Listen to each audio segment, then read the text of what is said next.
everyone, my name is Prathyusha Parakala. I'm from India and I work in the space of environment and sustainability. Today, I'm going to take you on a journey. This journey starts at the bottom of the earth. When you think of a globe or a world, you think of it as a round circular thing. But for me, it all begins and ends with Antarctica.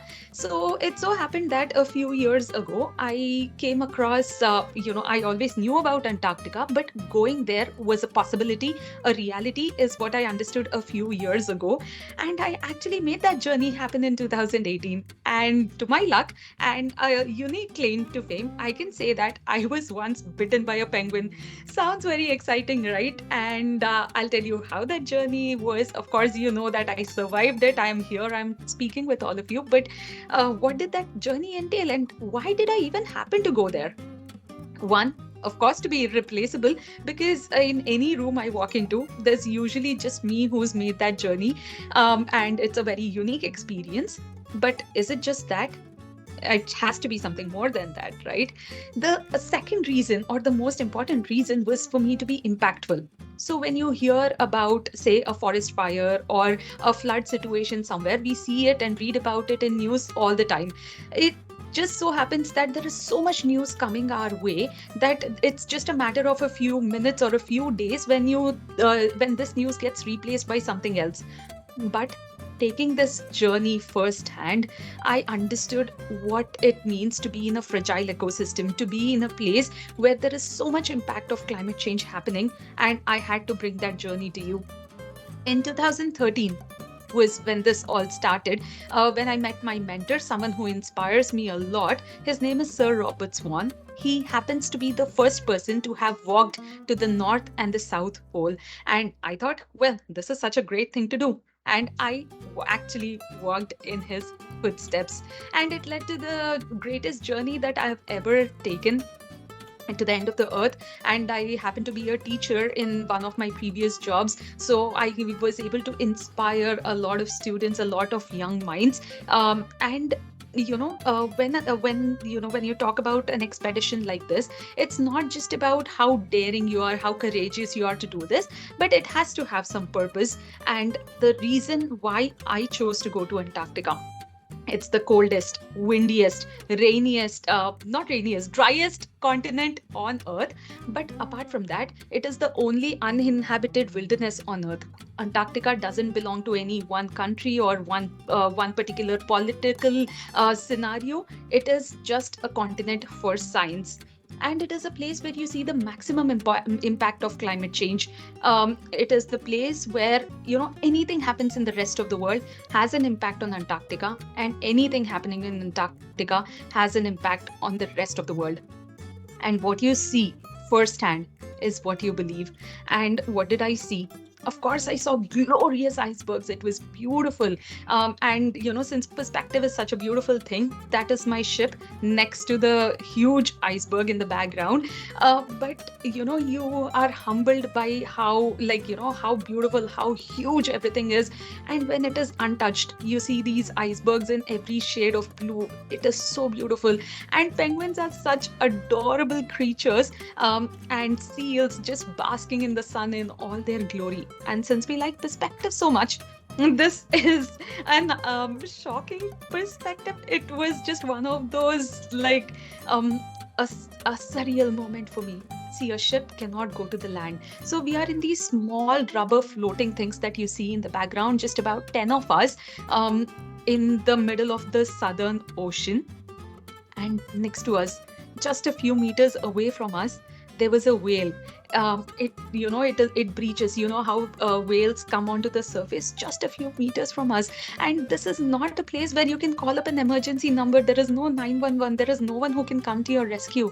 You are at the mercy of Mother Nature. But at that time, you also start and understand the humbling feeling that when you are kind to Mother Nature, when you are leaving it in its untouched glory, Mother Nature is the safest place you can be, and it is a place that will keep you protected.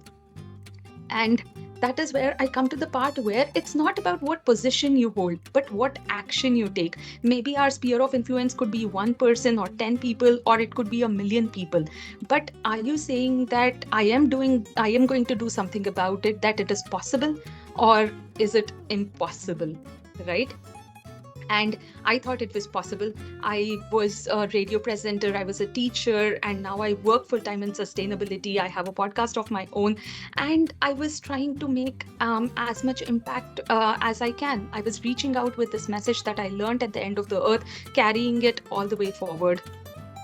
Because when we talk about glaciers melting, when we talk about an ozone hole, like, there is this protective blanket on our earth.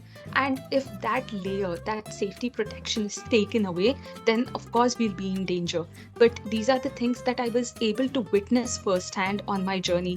And since, like I said, Antarctica is uninhabited, there is no political system there, there is no one guarding its borders. It's a continent for science.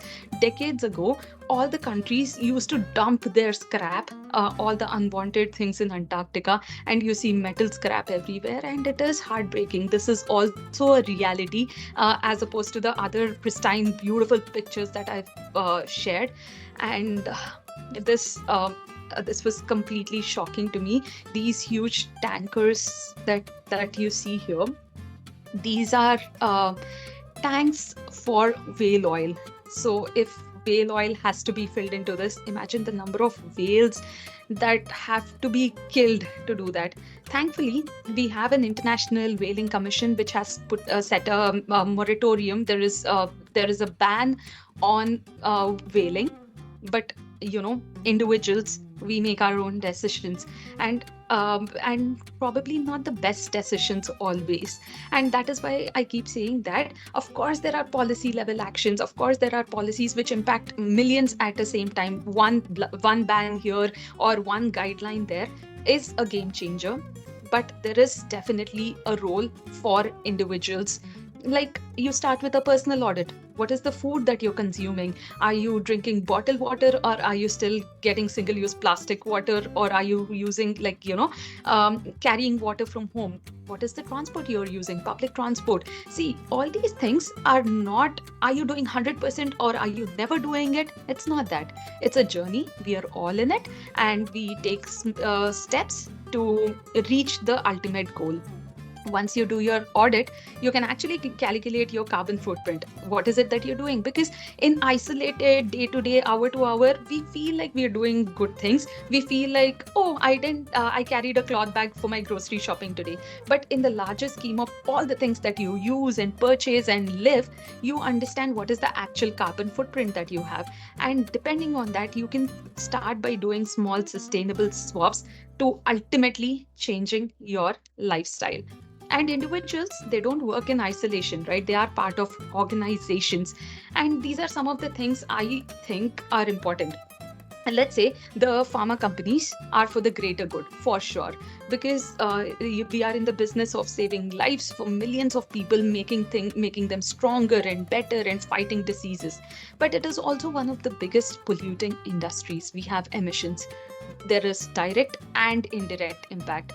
Direct, of course, you're taking raw materials, you have water consumption. But when you talk about indirect impact, it is about the kind of pollution that is being emitted. What about the process effluents that we are getting? We can't put them into the ground. Are we completely, processing them?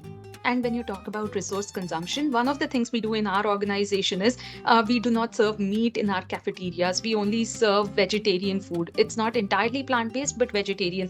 And you do not, you have water refill stations instead of single-use plastic bottles. And when you talk about big organizations, big pharma companies, it is also about the kind of suppliers you're dealing with, because you're not working in silos, not in isolation, right? So how do you propagate this knowledge of for sustainability is when you're interacting with your vendors, the people you purchase things from, the people you sell things to. Are you making them conscious about your environmental priorities? So it is in their head as well to, like, maybe not in a week's time, month's time, maybe in the next 1 year or 2 years, they are making more eco-friendly choices. and the waste which is being generated. Hazardous waste, obviously there are so many compliances and policies and a way to maybe they are sent for co-processing, maybe they are like fully neutralized. But also think about non-hazardous waste such as plastic packaging, the amount of thermocol or paper that you're using. How can those be reduced and shifted to a more sustainable way? And travel, one of the biggest emitters post covid, you see so many of us traveling. So are we offsetting our travels? And for all of this, I think my one big word would be the outcome impact framework. Like I mentioned before, that when I had the chance to go to Antarctica in 2013, I didn't have a purpose, I didn't know what is the impact I was going to do. So I waited till 2018, 5 years later, when I was sure I was going to make a difference. I knew I had a voice, I knew I had a platform, I knew there were people who were willing to listen and make changes for the things that I would say or for the decisions I was able to make. So for every decision, be that a financial decision or a engineering decision or just a core sustainability decision, are we viewing it from the lens of environment and sustainability to make better choices and say, okay, this is what I've decided to do, and this is the impact that it will have in the long run, in the short run, and make such decisions. And this is the message from the earth, from the end of the earth, where I got some kids to paint a cloth banner. This was hand painted, and the message is loud and clear: we have to save mother earth. And I think I would just want to close this with one quotation that I truly believe in. The greatest threat to our planet is the belief that someone else will save it. We always keep thinking, acha, there is someone else, there is another decision maker, oh, I am doing things well. But as long as you keep saying that someone else will save it, it'll just be pointing fingers. But taking the ownership on yourself and beginning the journey with yourself is what matters. And I think that's my greatest lesson and message for all of you. If you are in a position of power, and if you are in a position that, like I said, your sphere of influence, it could be small, it could be big, but each one of you matters, and each one of you can do something about it. And I hope you do that. Wishing you the best, and thank you so much for this opportunity. You can always reach out to me. All the best, and I look forward to seeing you at the conference.